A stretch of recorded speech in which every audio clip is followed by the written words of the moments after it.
Greetings everyone, and welcome to another episode of Revision Organic Chemistry, where we go through past KCSE papers. In the previous video we handled KCSE paper from the year 2019, 2020, 2021, and in this video we are going to handle KCSE organic exam questions from 2018, and in this time paper 2 had the organic chemistry from number 1. So let's go straight to the question. The diagram in figure 1 shows some natural and industrial processes. Study it and answer the question that follows. We have carbohydrates in plants going to simple sugars, and a simple sugar undergoes a process A to form ethanol. Ethanol undergoes a process B to form ethene. So we have seen previously in the 3 videos that we have done that this process is very common. It's dehydration.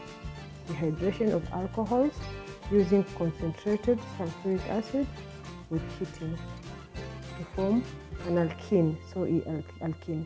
Alkene undergoes polymerization to form polymer. So see, this is polymerization reaction to form a polymer of ethene. So this is going to be polyethene.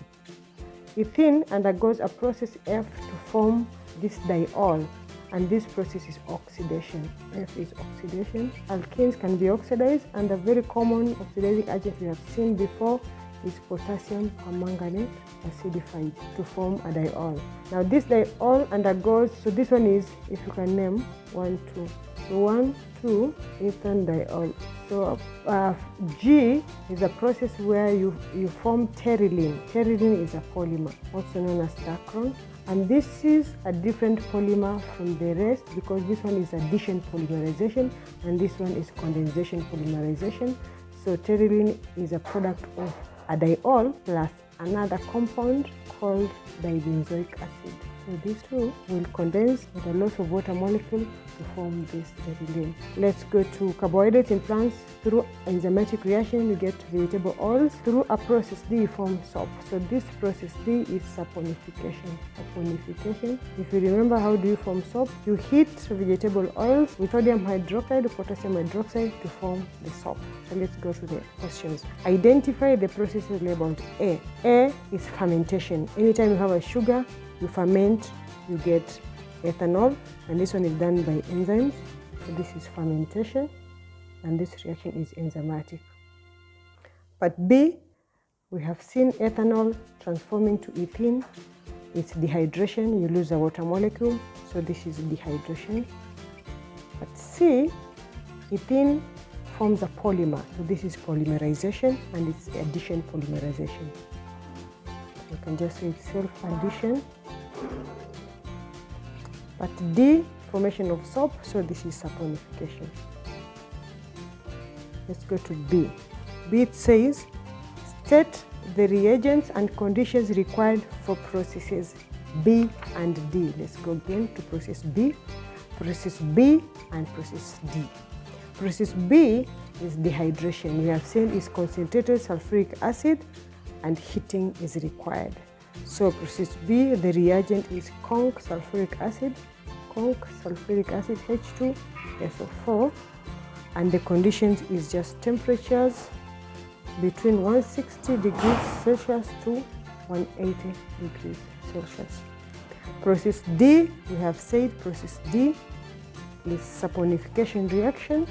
Saponification where we form soap from vegetable oils, and we have mentioned that we are going to boil and with sodium hydroxide. So the reagent here is potassium hydroxide or a sodium hydroxide, strong base, and the condition is just boiling or heating. That's the general process for making soap. Part 3, describe how process D is carried out. Process D, the saponification process. How does it take place? A descriptive process. You can just say the vegetable oil is mixed with sodium or potassium hydroxide. The vegetable oil is mixed with the base, and your base could be potassium hydroxide or sodium hydroxide, and boiled. Part 2, then when you do part 1, you will form the soap. Then now you need to get out the soap. So you salt out using sodium chloride. sodium chloride is added to precipitate or to separate the soap from glycerol, the oil. So sodium chloride is used to precipitate or separate the soap from the oil. Part 4. State 2 additives used to improve the quality of soap. You can do so many things to improve the quality of soap. One of them, you can add color, you can dye, you can add perfume, smelling nice. You can add antiseptics, among others. Part C, state the reagents required in steps F and G. Step F, ethene undergoes oxidation to form a diol. Okay, and then part G, the diol undergoes polymerization. This is condensation polymerization to form pterylene. So let's go to part F. Oxidation reaction. The strong oxidizing agent simple is potassium permanganate in the presence of acid. Part G, we have mentioned here, because you're starting with a diol to form pterylene. This is a condensation polymerization. You have to have another molecule or another reagent, and this case is benzoic acid. So this is going to be this one. Maybe you have not seen this, but this is OOH. This is benzene dioic acid. It's called benzene dioic acid. Draw the structure of pterylene. Again, this is condensation reaction. Esters is formed. So basically, it's the diol CH2 OH